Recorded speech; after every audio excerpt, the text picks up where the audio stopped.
Wow. Raptors on a tough stretch of games, getting the Thunder, Mavericks, and Knicks back to back. All at home, but tough stretch of games. They come away with 3 losses, and they also come away with what looks like a decently major injury to Scottie Barnes. Really down here, but let's try to get through it in tonight's post-game show.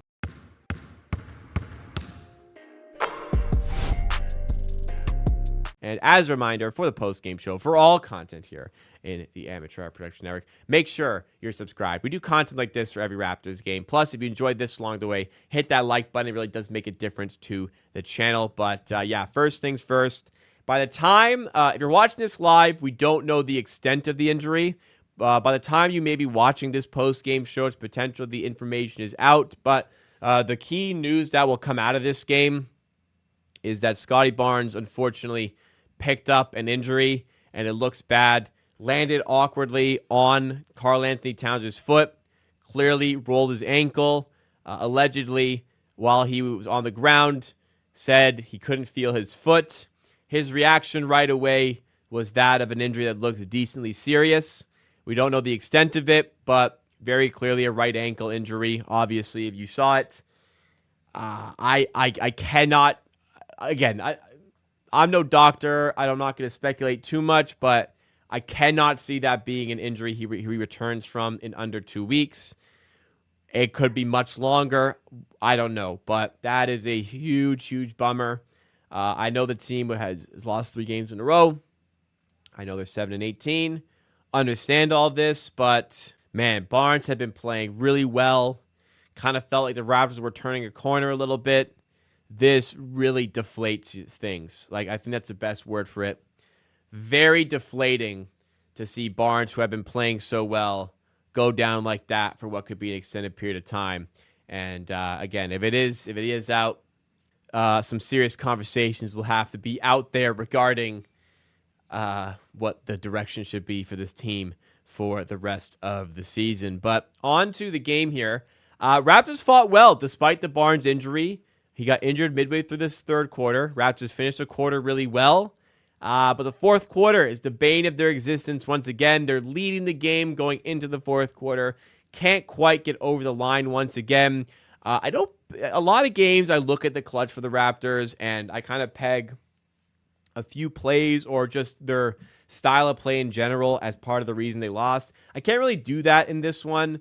I felt like the Raptors didn't really do much wrong here. There was a bit of a lack of options. Maybe they made it a bit obvious on some of the plays that it was just going to be an RJ ISO to the rim.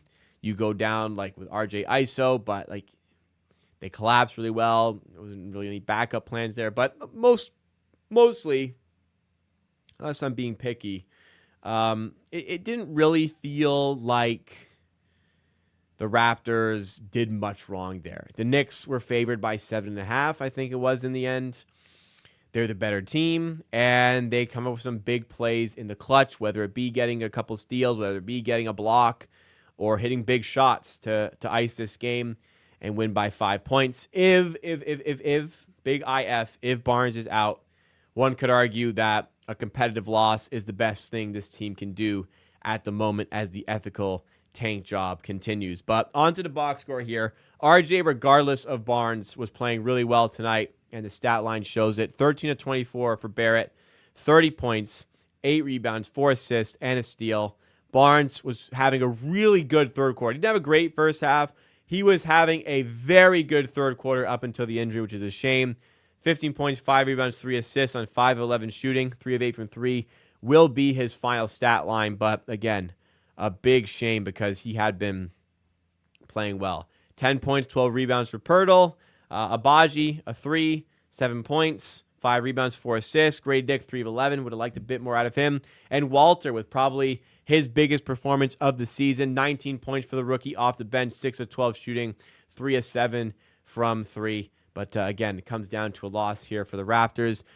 Didn't feel like any monster performance here. Just Bridges, 5 of 8 from 3, was lights out from the corners. Towns, 7 of 13, 24 points. Brunson, 20 points, 7 of 13. It was just a lot of guys chipping in here. Former Raptor OG Anunoby with 14 points. Like even off the bench, 7 points, 7 points, 8 points. Like a lot of players chipping in for the Knicks. And part of the problem was they were very, very efficient tonight. The Raptors probably did what they set out to do. They win the possession battle.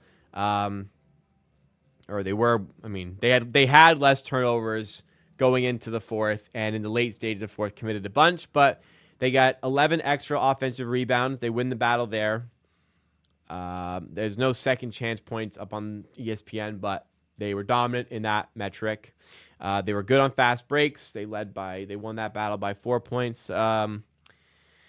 Yeah, they win the possession battle. I mean, you can look at just the field goal numbers here. The Raptors take 14 more field goals, only 8 less free throws, sure, but 14 more field goals.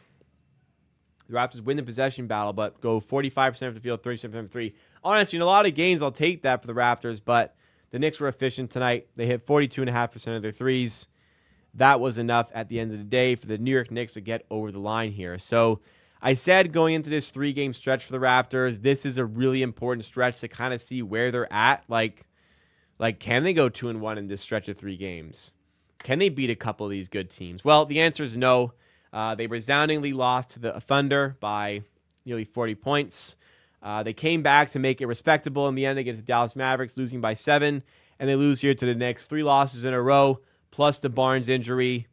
Some easier games coming up here. I think 3 winnable games away at Miami, home to Chicago, home to Brooklyn. The Raptors actually might be favored in one of these games here.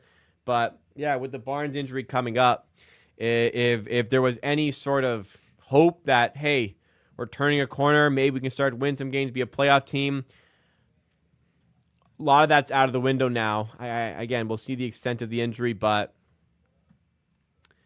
the big loss tonight wasn't on the scoreboard. That sucks, but the big loss this season, or for this game, is Scottie Barnes. The Raptors dropped to 7 of 18. They dropped to 6 and 7 at home. Like I said, upcoming schedule. Some time off, which is good. 2 days off. Then they'll have 3 days off after that, as the NBA Cup takes place this week. Away at Miami, we've proven we can beat Miami, and we were competitive against them when we lost them away from home. Chicago sucks. We play them at home. Very winnable game. Brooklyn are not very good. We play them at home. That's a winnable game as well. So 3 winnable games in a row. Then it gets tougher. Houston, New York, Memphis. But I think, like, Toronto kind of showed their true colors in this 3-game stretch. Like, they're just not quite there to compete with these good teams. Like, not necessarily, sorry, they can clearly compete. They showed their true colors in a way, like, they're not going to beat these teams. And if Barnes is out for a good period of time, yeah, things could get really troublesome for the Raptors. Unfortunately, it's really sad. Like, Barnes has been playing so well, such good basketball since coming back from injury, and like, there's nothing he can do to avoid these things. It's just one of those things, man. It's very unlucky, and it's a shame.